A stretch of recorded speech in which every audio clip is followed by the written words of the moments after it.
So what does it really mean to be noble? Is it about how much money you have, your status? Well, our story today takes us to post-war Verona, Italy, a city that's been scarred but is slowly healing.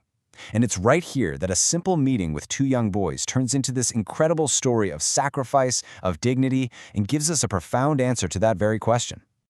This is the very first thing our narrator notices about them, not their shabby, worn-out clothes or how tired they look. It's this powerful, unshakable determination in their eyes.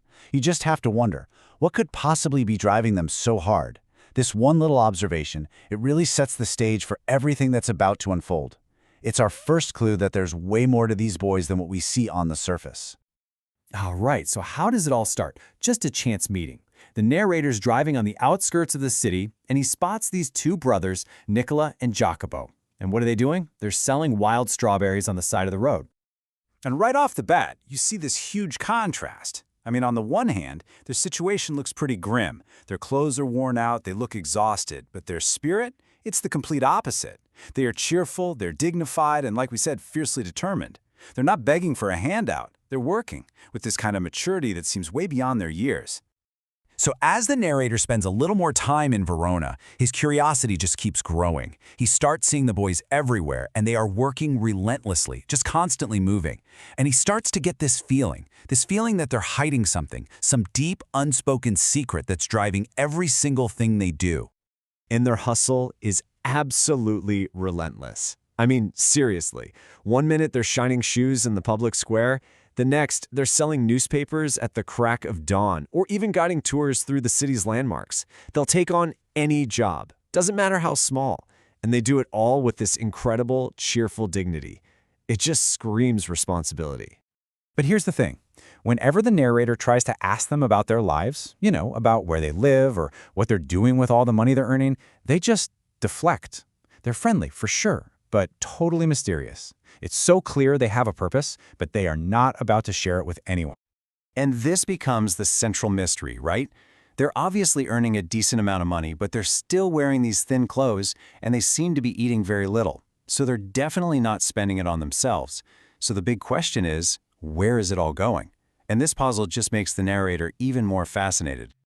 Now, the story gets to its turning point. The boys do something they have never, ever done before. They actually ask for a favor. And this one single request, well, it's what finally starts to unravel their whole secret. They go up to the narrator and ask if he can possibly drive them 30 kilometers to this little village called Paletta. He's pretty surprised, but he agrees. And this journey is going to lead him straight to the answer he's been looking for.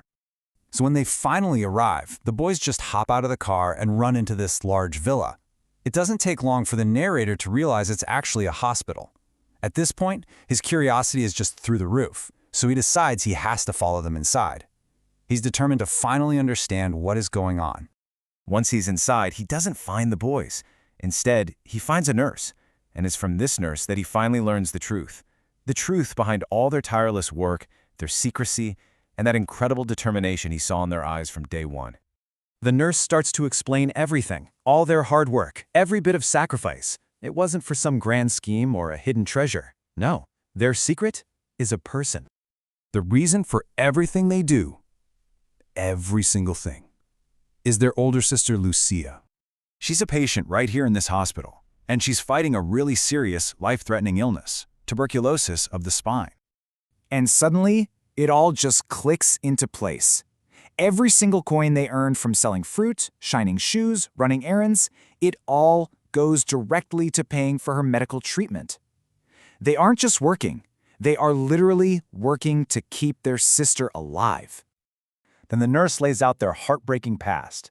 Their father, who was a famous singer, was killed in the war.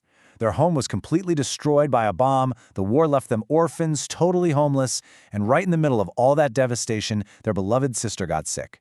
Faced with all of this, these two little boys, Nicola and Jacopo, they just stepped up and took on the entire responsibility themselves. The narrator is just speechless. As he drives away from that hospital, his entire perspective has been completely rearranged. He knows he's just witnessed something truly, truly profound. And he realizes that Nicola and Jacopo are the truest gentlemen he has ever met. Not because of their clothes or their bank account or their social standing, but because of their actions. Their nobility comes from their courage their selfless sacrifice, and their unwavering devotion to their family. Wow. The boy's story leaves us with such a powerful message, doesn't it?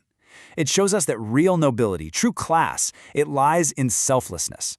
It proves that maturity has nothing to do with age, but everything to do with the responsibility you're willing to carry. And it's this powerful reminder that the love you have for your family can give you the strength to overcome pretty much any struggle. So I'll leave you with this thought. The story of Nicola and Jacopo really suggests that our character, our nobility, it isn't something we inherit, it's something we build, day by day, choice by choice, through our actions. Which kind of begs the question for all of us, doesn't it? What are we building?